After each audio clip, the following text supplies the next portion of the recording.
Lihat air panas begini, rasanya ingin nyebur aja. Mana rame banget lagi, pasti seru nih. Yuk renang. Apa tuh? Gawat, ada buaya.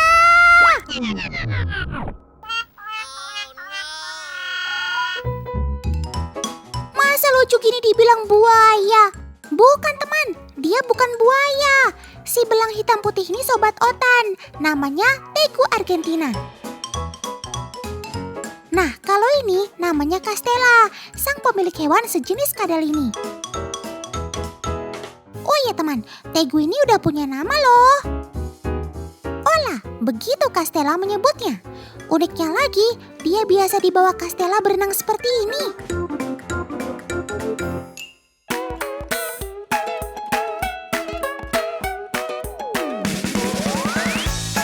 Siola sudah sangat jinak ya teman, jadi aman deh dibawa renang di tempat ramai seperti ini.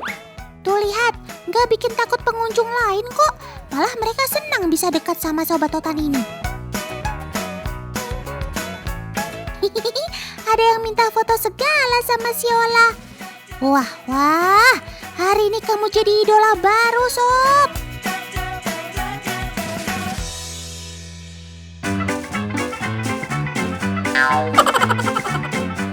Wats, jangan senang dulu sob. Nggak semua suka deket-deket kamu loh. Meskipun kamu jinak, masih ada aja yang takut. Oh no. Tenang teman, sobat Otan ini baik kok. Otan jamin, soalnya dia sudah diasuh Castella sejak umur 7 bulan. Jadi sudah terbiasa dengan manusia.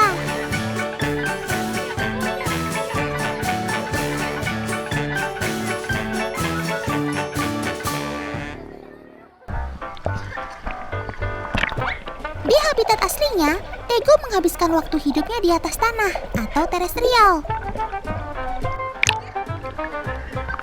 Sesekali ia akan turun dan masuk ke dalam air untuk menjaga kelembapan kulitnya.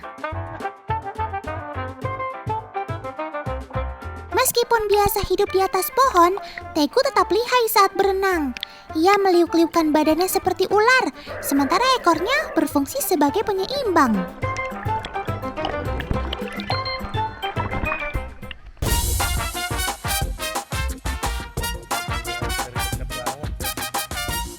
Waktunya jalan-jalan.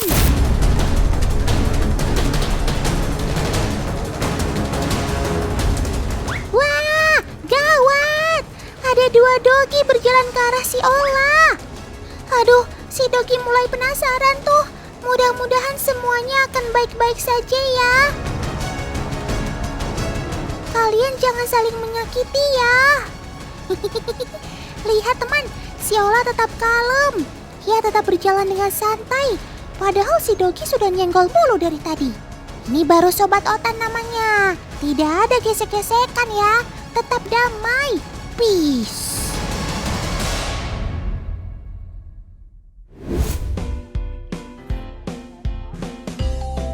Kalian lihat kan teman, saat ketemu anjing, Tegu bisa menahan emosinya. Wajar teman, karena kadal jenis ini termasuk cerdas. Ia bisa membedakan antara mangsa dan juga pemangsanya. Selain itu, ia juga sangat mudah beradaptasi. Gak heran jika Tegu bisa menjadi hewan peliharaan yang bisa diajak jalan kemanapun dan kapanpun.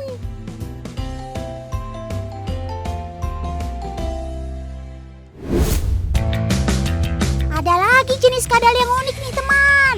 Ini kadal bukan sembarang kadal. Nah, kalau yang ini namanya Similis lizard teman. Sobat Otan ini punya karakter yang unik. Warna tubuhnya pun bisa berubah-ubah dengan sangat cepat. Kemampuan ini hampir sama dengan kameleon yang bisa menggelapkan dan menerangkan warna kulitnya. Pergantian warna tubuh Similis menunjukkan adanya perubahan suhu atau intensitas cahaya di sekitarnya. Bahkan hal ini juga bisa menunjukkan suasana hatinya. Cie, lagi happy ya sob? Warna kamu itu loh, indah banget. Cara kerja perubahan warna ini disebabkan karena zat nanokristal di permukaan kulitnya yang dapat memantulkan cahaya. Hal ini pun juga mempengaruhi pigmen warna asli similis yang terlihat oleh mata manusia atau hewan lainnya. Kermaks kamu sob!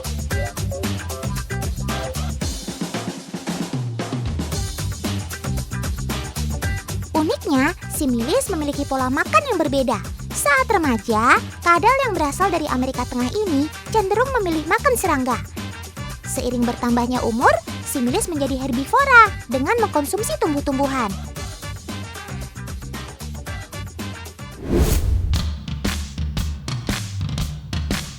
Oh iya teman, Sobat Totan ini pernah mencatatkan rekor di Guinness Book of World Records sebagai kadal tercepat di dunia loh.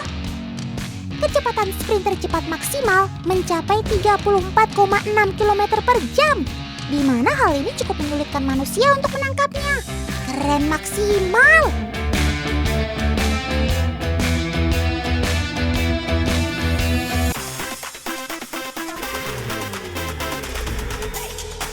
Di negara asalnya, similis tinggal di habitat berbatu, tapi dia adalah pemanjat yang handal.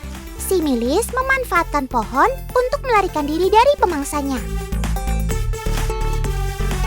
Eits, ada yang lagi manggut-manggut nih. Kenapa sob? Kamu mau apa? Sini bilang sama Wotan. Ternyata perilaku seperti ini adalah bentuk tarian pemikat terhadap lawan jenisnya teman. Untuk mendapatkan perhatian dari betina, maka sang jantan harus merayu dengan cara menggoyang-goyangkan kepalanya. Ada-ada saja kamu ini sob.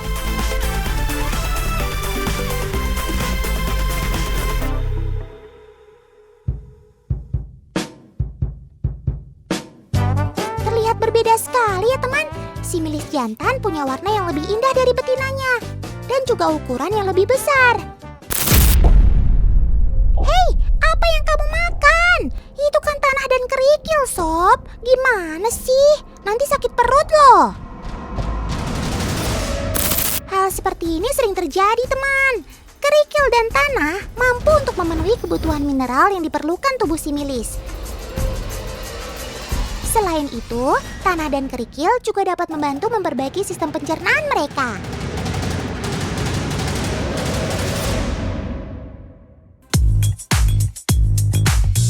Hai teman-teman di rumah, Otan punya sobat baru nih. Kenalkan, namanya Euromastic atau juga biasa disebut dap. Asalnya dari Timur Tengah sana.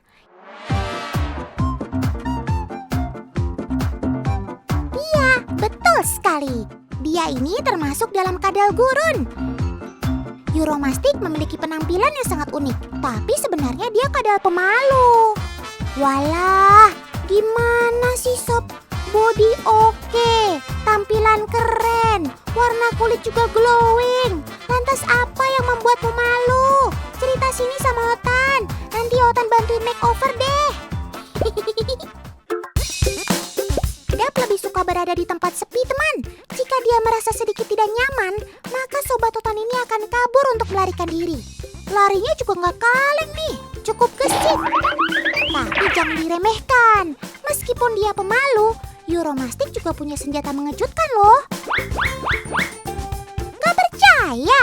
Oke, kita buktikan.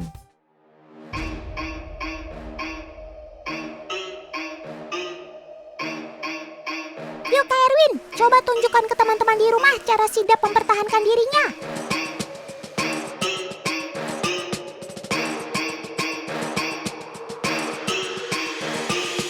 Nah, seperti inilah.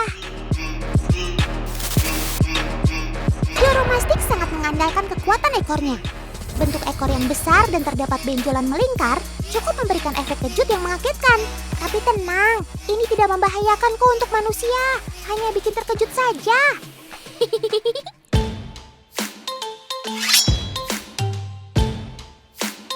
Sebenarnya sobat Totan ini cukup ramah teman. Serangan hanya dilakukan saat kondisi terdesak saja.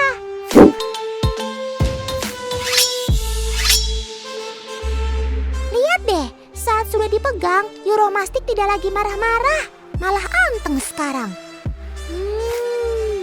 Manja juga ya.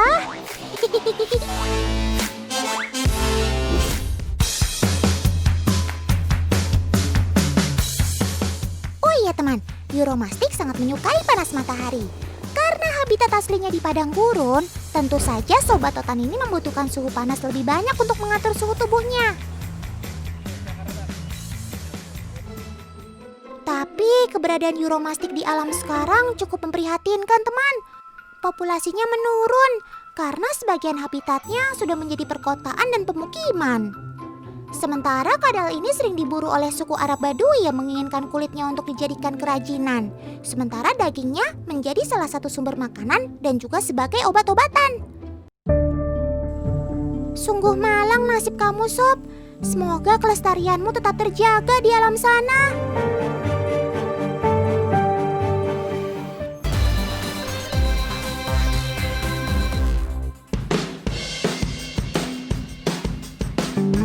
Di desa Margasari, Lampung Timur, warganya selalu mencari kepiting bersama-sama ketika air laut sedang surut. Kalau begitu, ayo kita cari yang banyak ya, Paman, Bibi, dan kakak semua. Semangat! Oh iya, sobat totan ini banyak dicari karena terkenal akan kelezatannya. Gak cuma lezat, harganya yang relatif tinggi membuat mereka jadi incaran banyak orang. Teman, sesuai namanya, kepiting bakau.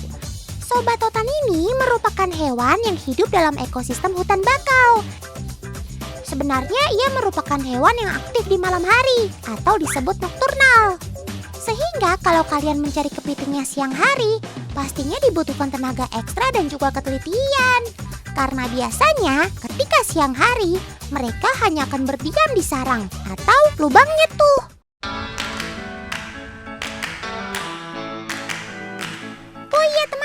Lumpur yang ada di hutan bakau ini cukup dalam ya, jadi kalian harus berhati-hati.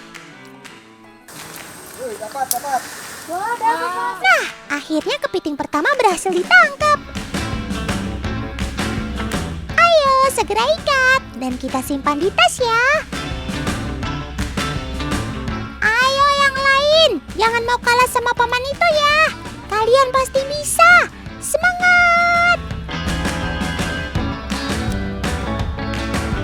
Nah kan, ada yang dapat lagi. Ayo paman, bawa ke sini. Kita lihat seberapa besar hasil tangkapannya.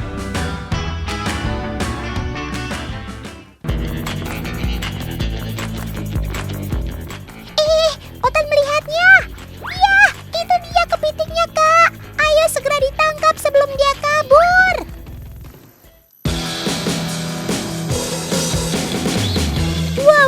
Wah. Sepertinya Kayu mendapatkan perlawanan nih, teman. Hati-hati Kayu, karena kalau capitnya sudah diangkat ke atas seperti itu, tandanya dia sudah siap menyerang. Seperti yang kita tahu ya teman, salah satu cara kepiting bertahan dari gangguan pemangsanya adalah menggunakan kedua capitnya. Dan capitnya ini bisa sangat berbahaya kalau kita tidak tahu cara menangkapnya. Salah-salah, nanti tangan kita malah terluka kena capitannya tuh. Wah, kalau ini mah bukan kepiting, ini ponging, gak enak dimakan ini dek. Aduh Ton, kakak salah lagi nih. Wah, sabar ya Kayu. Yang penting kan kamu sudah berusaha semaksimal mungkin.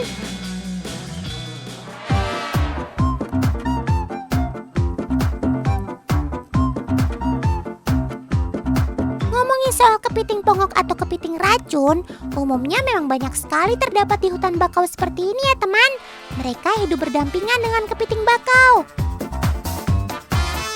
Kalau dilihat sekilas, memang tidak nampak perbedaan yang signifikan di antara kedua kepiting ini. Tapi kalau diperhatikan lebih dekat, kepiting pongok punya warna yang berbeda dengan kepiting bakau pada umumnya. Kepiting pongok memiliki cangkang berwarna ungu dengan capit warna kuning keputihan. Di bagian kaki-kakinya juga terdapat bulu-bulu tajam yang cukup banyak tuh. Oh iya, berbeda dengan kepiting bakau. Kepiting pongok tidak memiliki sepasang kaki pipih yang biasa digunakan untuk berenang. Untuk bagian capitnya memang ukurannya tidak sebesar kepiting bakau, tapi capit kepiting pongok lebih ramping dan terlihat tajam di bagian ujungnya. Bagi warga desa Margasari, memakan kepiting pongok bisa membuat pusing dan mual tuh teman. Emang sih, kalau kepiting ini sudah dimasak, tampilannya ya sama aja seperti kepiting pada umumnya. Tidak terlihat sedikit pun yang mencurigakan. Tapi setelah 1 atau 2 jam, efeknya baru terasa. Iya, karena kepiting pongo itu kalau dimakan bisa pusing, nanti tiba-tiba mual gitu. Ya seperti biasa makan kepiting biasa, tapi setelahnya 1 jam 2 jam kemudian badan rasanya gatal, panas, gak enak. Wah, ternyata efeknya macem-macem ya teman. Mulai dari pusing, mual, gatal-gatal, dan demam.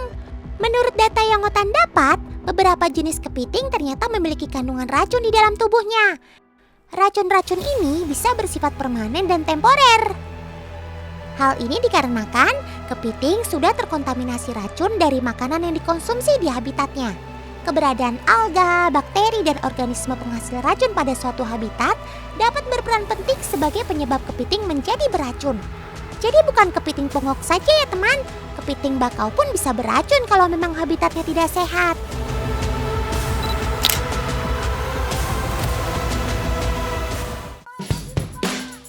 Kalau melihat paman-paman ini menangkap kepiting, seperti terlihat mudah ya teman. Boleh dong paman, ajarin ke Ayu dan teman-teman di rumah bagaimana cara pegang kepiting yang benar supaya tidak terkena capitannya. Pertama-tama kita tekan dulu cangkang bagian belakang seperti ini ya. Langkah ini memastikan kalau kepiting tidak bisa berbalik menyerang ke arah kita. Setelah itu, baru deh kita kunci bagian capitnya menggunakan jari kita. Lalu angkat deh kepitingnya. Tekan yang kuat ya teman, karena kalau tidak, kepiting akan coba melepaskan dirinya tuh. Gimana? Mudah bukan? Selain cara memegang kepiting, ada juga nih tips mengikat kepiting yang benar dari warga desa Margasari. Setelah dipegang dengan erat, kita balik dulu kepitingnya seperti ini ya teman. Lalu mulai ikat bagian kaki jalannya seperti ini. Jangan terlalu keras ya, takutnya nanti kaki kepitingnya patah yang akan menurunkan harga jual. Setelah itu, baru deh ikat bagian capitnya dengan kuat. Lakukan hal yang sama pada bagian kaki sebelahnya ya. Nah, kalau sudah terikat seperti ini, jadi aman deh pegang kepitingnya.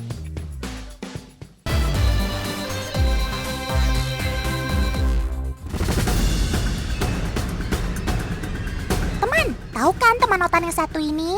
Pasti kalian sering melihatnya di dalam maupun di sekitaran rumah. Nah, kalau sudah ada di dalam rumah, seringkali membuat manusia merasa terganggu. Tapi tenang teman, Otan mau ngasih info nih. Jurus jitu mengusir tikus dari rumah.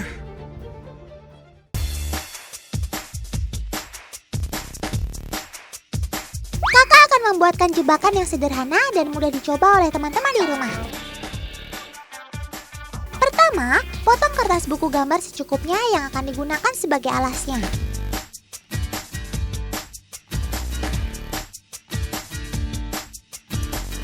Kedua, lipat tiap ujung kertas, kemudian beri lem perekat.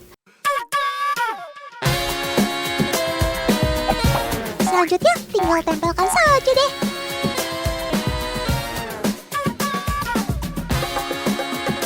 Gimana teman? Mudah kan cara membuatnya? Nah, sekarang saatnya kita coba jebakan ini. Letakkan jebakan di tempat yang sering dilalui tikus. Lalu, simpan potongan kue sebagai umpan. Eits, Otan hampir lupa. Saat memotong kue, jangan langsung disentuh dengan tangan ya. Karena tikus kan mempunyai penciuman yang super, sehingga dapat mencium sisa-sisa sentuhan tangan di kue yang nantinya malah nggak membuatnya tertarik. Kemudian taruh kue di ujung jebakan yang berada di atas tempat sampah. Saatnya kita lihat. Apakah jebakan ini efektif atau tidak ya?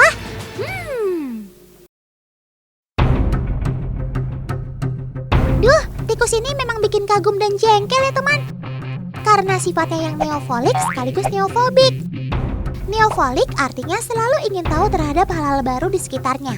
dan sangat berhati-hati dengan hal baru tersebut atau neofobik. Shh, jangan berisik teman, si tikus sudah di dalam area jebakan nih.